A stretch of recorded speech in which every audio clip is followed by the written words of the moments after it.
Welcome to Confident HR Conversations, the podcast for HR professionals who know what they want to say in meetings, but they struggle to say it in English clearly. I'm Alena Konečná, and in each episode, we break down real HR situations and show you what to say and how to say it with confidence. How can small businesses build HR practices that truly fit their people instead of copying corporate models? In this episode of Confident HR Conversations, I speak with Bohunka Hihlanová about treating HR like a product, starting with discovery, using feedback, and designing solutions based on real needs. Welcome, Bohunka, in Confident HR Conversations. It's great to have you here. Thank you for having me. Hi to everyone. Excellent. So let's get to our topic. One thing that you say a lot when you post on LinkedIn or elsewhere is to treat HR as a product. So I would like to ask you, how would you explain this kind of a mindset and what changes when we look at HR this way? Yeah. Well, I think we know it all. You work on your big fancy project and dedicate all your energy, polish every little detail, and it looks fine or awesome to you. You have a perfect presentation, then you go live with that. And nothing, like no reaction, or people don't use it, people don't like it, people don't understand it. So like what we do when understanding HR is a product is that like we use a better way to deliver the services or products.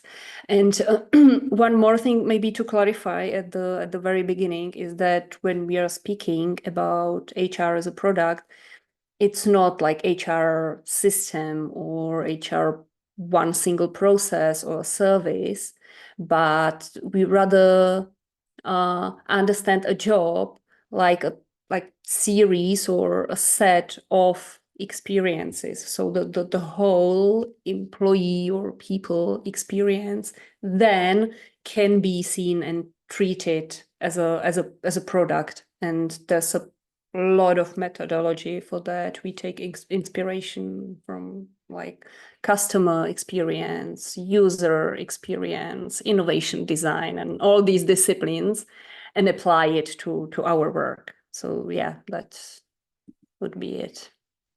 Okay. So if I understand you correctly, it's not about some actual product in the sense of HR system or some specific tool, but it's about looking at what HR does so that the service itself is a product.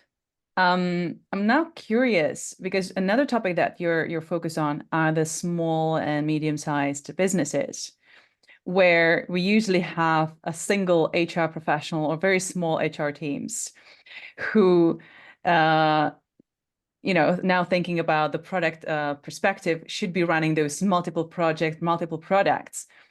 And they often might feel that they don't have time or they don't have the capacity or big systems. So what does this mean in their contexts? Well, ruthless prioritization. That's the first idea that comes to like my mind. You can imagine it as a kind of like pyramid that like at the bottom of it, you have all the daily really necessary agenda admin and stuff, which you can help yourself with kind of like automation and etc. But still you have stuff that you need to do. And then after you're done with that, you can focus on more strategic areas like product development, etc. So your mindset as like single HR team should be like flipping the pyramid, still trying to have the necessary admin as automized or as little as possible, so that you have enough time to really focus on the strategic level or product level, because that's what makes the change. I mean, like to prepare a labor contract, everyone can do that. But what differs you on the job market, because that's what we do. We need to attract the best talent and keep the best talent in our companies, so that there are business results. That's why we are as HR in the company. So if you want to do that, you need to have the best possible product in terms of employee experience. And it's usually not done by, I don't know, having the correct salary calculated or having the most beautiful labor contract or whatever. So you need still try. I know it's hard. I know it is, but yeah, you need to still like shift your focus to on the product level, on the strategic level. So that's and it's actually one of the maybe also principles connected to agile project management, that you visualize all your work and then you can prioritize it. Once you see all the stuff you're doing, it's very helpful to do it before you start to prioritize. And it's also helpful to know what the company strategy is, so that you can do your HR strategy based on that. And that's the lens for the prioritization you need to do. And when I talk about it, it's not like 5 or 10 things at a time. It's 1, 2, or 3 like major projects, products, changes, whatever. So the less the better. Okay, thank you for saying that, because it might be quite scary for people to imagine they have to cover all the range of what HR can do, right? Because they can do so many things. But what I'm hearing is that there's this kind of daily operation administration work, which with current tools we can make as effective as possible, but the strategic part should still be, and what I'm hearing from you, it should be a priority, right?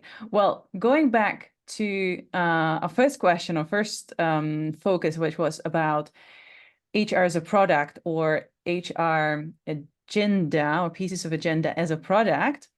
Let's now do a demonstration on how a product can be created, right? So we're going to zero in on a part of the process, a conversation with one of the consumers or customers or stakeholders, maybe better in this case. So Bohunka, you will be HR professional. You're in one of those smaller or middle-sized businesses. So you're the only HR person in the company. You've been working there for 6 months. And so far, there hasn't been any specific L&D strategy in the company. So you're kind of creating something new, possibly. And you're meeting me, CEO of this company, who has a request for you. And we'll see how this will develop. All right. Let's do it. All right. So, Bohunka, thank you so much for meeting me, because I really need your help with something, and that's I think we should create a leadership academy for our team leads. I heard that it's a great idea to provide some extra training because I know that they are great in like technical skills, but I'm not sure they are really able to lead the people. Mm-hmm. All right. Yeah. Thank you for the idea. It's a great one, and you're right that kind of leadership training might work, and it works in some other companies. But before we start thinking about how to do it. I need to understand the situation a bit better. So tell me more, like what's going on? Yeah, so I've noticed that there are some conflicts between the teams. I don't really feel that the team leaders coordinate well among each other. So everyone is, of course, busy, and sometimes some things kind of slip through the cracks. And then everybody looks at me because that's how it always was in the past. And I just can't be the one who's fixing everything. All right, yeah. Good. Like, is there just besides you are usually the person who needs to fix it, are there any other reasons why it bothers you? Like, how does the situation maybe affect the business of the company? Yeah, so here I'm really worrying about the client's trust because some deadlines were not met, and there was some mixed communication from two teams at one point, and I feel that it potentially can really damage our credibility. Yeah, that sounds harsh. Has it already happened already, or? Yeah, that was one instance of this Mhm. miscommunication, and I really would like to avoid it in the future. Yeah, sure. Uh, have you somehow tried to mitigate the situation yet? What did you do? What worked or what didn't? Well, I'm not really sure how to deal with it because it's not a case for everybody. I know that there are some leaders who are quite all right. They communicate well. I think they lead the teams well. But there are some who were promoted recently, and that's where I'm kind of struggling to address it because I'm not sure if my feedback is really working.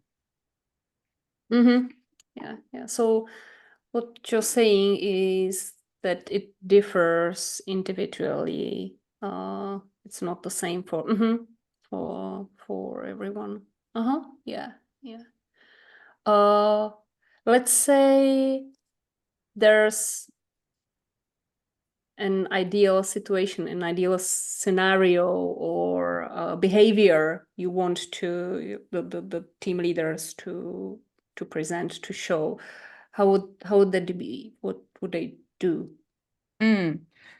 Well, they should communicate better among the teams. They should coordinate. So it's not just their team, although there's some issues as well, but they need to see the bigger picture. So they're able to see the project and how it affects other teams, and they need to coordinate better. All right. Uh, okay, so if the situation was real, now I would dig much deeper into the behaviors, like what the third party could observe. Uh, it still wasn't like really, behaviors level, which is totally normal for CEOs. They should coordinate better. Well, what does it mean to coordinate better? Like, what would the team members see or experience when they coordinate better, etc., etc. So we would go much deeper. But for the sake of the scenario, I think we might be done at this point and leave it to the next meeting, maybe, my dear CEO. Is that okay for you? Sounds great. Sounds great. And thank you also for outlining the possible next questions and next steps and how deeper you could go, because it's something that takes time, from what I understood. And as you say, CEOs or leadership might see the big picture, but it might be difficult to really describe what it means, that kind of a behavior they need. Yeah, you wouldn't believe how many times I heard the people don't communicate well. Hey, and what is that exactly? Yeah. Exactly. Well, I'm curious, how could we now show, or how could you explain the difference between what we could call kind of solution oriented or kind of more traditional approach to this or similar situation where a product needs to be created versus this, as you mentioned, product approach where we see differently. Yeah. So let's start with, say, usual traditional approach. Like the CEO is bringing to HR an idea like, hey, we need a leadership training or leadership academy. And the maybe less experienced or non-product minded HR would take it as it is, maybe, and start research on the market, like who are the possible providers, what are the modules of such program, and maybe they would tweak it a little to tailor it, to your specific conditions, and then create a group of like all team leaders in the company and let them do the training, and that would be it. And I'm afraid that the result or the outcome of such a scenario might be quite similar to what I was starting our conversation with. Like they would hardly know like why they're doing it, or how does it solve their real life problems, how does it help the business at the end of the day. So with product mindset, what we did in the conversation was, to be honest, just a part of the first phase of what we are doing, which is the discovery phase, the research. So it was just one part of one interview. What I would do is to map the situation much better, to do more like structured interviews, maybe with all the team leaders if the company is not that large. Let's say if there's like 5 or 6 of them, I would love to talk to all of them. If there's like 2,000 people in the company and 100 leaders, I would just pick, a few, again, like maybe 5, 6, something like that. I might also do the market research, or what we call it, a trend report, like what is possible, what other companies do, and take it as an inspiration, not a dogma.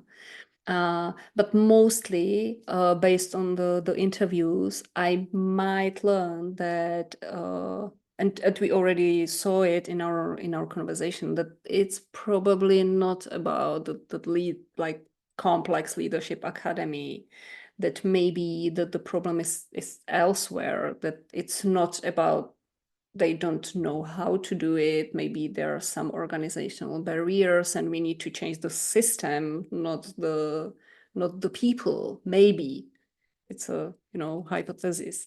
Or they know how to communicate technically, but they don't want to do it for some reason. Don't know.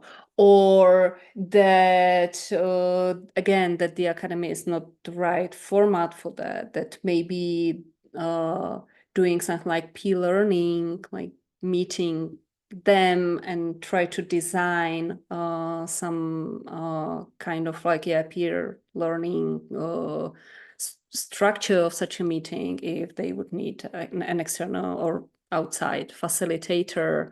How would we structure such meetings? What would be the point of them, so that they can learn from each other, because let's say half of them already had some formal training and they don't need another.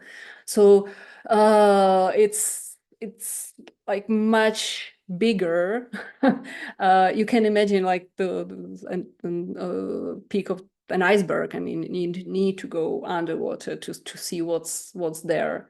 We sometimes say you need to love the problem and not the solution, So that's where I would start. And it's a change of mindset. I understand it. We need to somehow leave out our egos, because we are the experts. We know how to develop people. We've done 5, 6, 10 different leadership academies before, so we just copy paste or apply what we already know to the situation, and we know we know, quote unquote, what people need and what they want. No, we don't. So for the first phases of the process, like the discover and defining what the problem really is, we need to leave our knowledge and expertise behind the door and be really curious. Be curious, and then we can apply it once building the right solution. Then it's needed, but not at the very beginning. Thank you for walking us through that. What I'm hearing is that the discovery phase should take much longer than we might usually think. It's not just about, hey, this is a request. Okay, let's find the best possible solution to this request. But it's about, so what is the request really about? And maybe it's about something else that initially we thought it is about. And maybe the solution looks completely different from what we thought might fit the situation best, as you mentioned. Yeah, definitely. And like once you start doing it, you actually lower the risk that the final solution would be just meh. You by doing this and allow yourself dedicate the time and energy at the beginning and not at the end of the process. But by doing that, you just stop, throwing spaghetti on the wall and waiting like what works and what's not. So the more work at the beginning, the better, because then there is a better chance that your final solution, final product would really fit to the needs. It also, I can imagine, it also requires quite a different mindset from the HR, in the sense that they need to be prepared to say, as you mentioned, as you did also in the demonstration, thank you for coming to me with this. Before we jump into the solution, let's take the time together and let's discover what it is about. And I will ask you these many questions and really dig deeper into this. And maybe I will talk to more people about this before we actually start designing a possible solution. Which might sound a bit scary, I can imagine, and quite different from what this could look like in other companies. So I'd like to ask you, for people who, like you were in this demonstration, who are in a smaller company, who's maybe just thinking about starting this Agile HR approach and this product-based approach, what could be the one thing they could start practicing or try experimenting with tomorrow? Hard to say. I would maybe say that it's a journey. There are no quick fixes. So people need to get ready. Just wherever you start, and the first step you do, it leads you to other steps and constant learning. And you're actually never done with this. It's like, hey, checked. I'm a pro in HR product mindset or whatever. So instead of some quick fixes, I usually suggest rather trying to change the mindset, like fall in love with the problem, not the solution. That's the first one. Or focus on the end user. It's again, like, really believe that if we ask the right questions and we really listen, that the people in the company can tell what is the right solution for them, or suggest,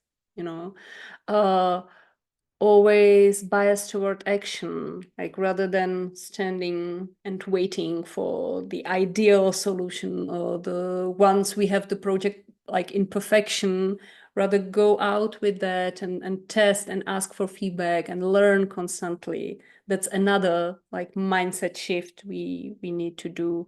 And last but definitely not least, like achieve everything through others. Even like you're the only HR person in the company, you're not the only person in the company. So whatever you do it in a team with people, even small teams, like 2, 3, pick some that are actually willing to help you with that. That's the first part. And the second, anything like you design, try to think of it like the people, managers, employees will use it. Like, don't design it so that you have to run everything afterwards, because then you're definitely overwhelmed. Like, you're rolling out projects and products, and then running it yourself, you would be like underwater, definitely. Thank you so much, Bohunka, for sharing so many insights about the product-based or product-focused HR and Agile HR, which we scratched a little bit at least. But you have a lot going on currently, and so I'm curious, how can our listeners reach out to you, find you, follow you, learn more about all? Yeah. Well, first of all, happy to share, even though it's so difficult to pick the most important, most interesting stuff from that. People can definitely find me and follow me on LinkedIn, or I have a Substack publication, which is like 95% of content, just a little piece of marketing, and it's just once in 4 weeks. And there is a series, or there was a series recently, especially or specifically on the topic of Agile HR or product-led HR. So that would be it. I also have a 1-day workshop called Design Thinking for HR Leaders.